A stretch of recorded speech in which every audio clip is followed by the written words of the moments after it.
সময় কারোর জন্য অপেক্ষা করে না, আবার সময় কাউকে ক্ষমাও করে না। অন্ধকারের পর যেমন আলো আসে, তেমনি মিথ্যের ভিড়ে সত্যটাও একদিন ঠিকই ডানা মেলে। সময়ের আদালতে কোনো আপিল চলে না, সেখানে শুধু কর্মের খতিয়ান দেখা যায়।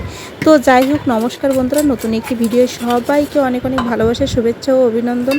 আসলে বেশ কয়েকদিন ধরে এতটাই ব্যস্ত যে কোনো বড় ভিডিও আর কি রেডি করার সময় পাচ্ছি না। ভিডিও করা নেই তা কিন্তু নয়, ভিডিও আছে কিন্তু এডিট করার সুযোগ পাচ্ছি না। আসলে মেয়ের পরীক্ষা, নাচের ক্লাস, গানের ক্লাস, ওর পিছনে দৌড়াতে দৌড়াতে আমি আর একদমই সময় পাচ্ছি না। তারপরেও ছোটোটার পিছনেও অনেকটা সময় দেওয়া লাগে আর কি।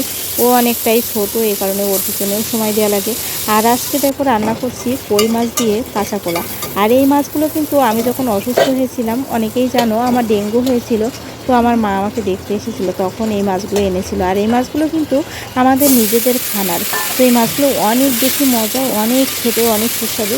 তো যাই হোক, এখানেই কিন্তু কই মাছ পাওয়া যায়, কিন্তু অনেক দেখতে সুন্দর, অনেক মোটা, স্বাস্থ্যবান, কিন্তু আমার একদমই ভালো লাগে না। তো যাই হোক, আমি মাছ ভেজে ওই কড়াইয়ে আমি কলা আলুগুলো ভেজে নিচ্ছি। আর গরম পড়ার কারণে আমি কিন্তু কম তেল মশলা দিয়ে একটু রান্না করি। অবশ্য এখন তেল কম দিয়েছি, পরে ফোড়ানি দেবো। তো এই যে লবণ হলুদ দিয়ে আমি কলা আর আলুটা ভেজে নিলাম, নিয়ে গরম জল দিয়ে দিলাম। আর আমি সবসময়ই বলি গরম জল দিলে তরকারিটা অনেক বেশি মজা লাগে। তো একটু ফুটিয়ে নেব। আর এদিকে আমি একটু মশলা বেটে নেব। আর মশলা বলতে জিরা আর কাঁচা লঙ্কা, জিরে বাটা দিলে কিন্তু কাঁচকলা অনেক বেশি ভালো লাগে, যে কোনো কলা অনেক বেশি ভালো লাগে। তো আর আমি বাটা মশলা বেশি পছন্দ করি। আর প্রায় রান্না করা হয় যখনই মশলা দেই আর কি, পাটায় বেটেই দেই। তো ওদিকে মেয়েদের জন্য আবার চিকেন রোস্ট করেছি। এখানে এই তরকারিটা ফুটে উঠেছে, আমি ভেজে রাখা মাছ আর কাঁচা লঙ্কা দিয়ে দিলাম, দিয়ে আর একটুখানি ফুটিয়ে নেব। নিয়ে যে মশলাটা বেটে রেখেছিলাম এর উপরে আমি তরকারিটা ঢেলে দেবো, নিয়ে কড়াইটা ধুয়ে একটু ফোড়ানি দিয়ে দেবো। আর এই ফোড়ানিটা দেওয়ার পরে কিন্তু তরকারিটা খুব বেশি জ্বালানো লাগে না, অনেক বেশি মজা লাগে।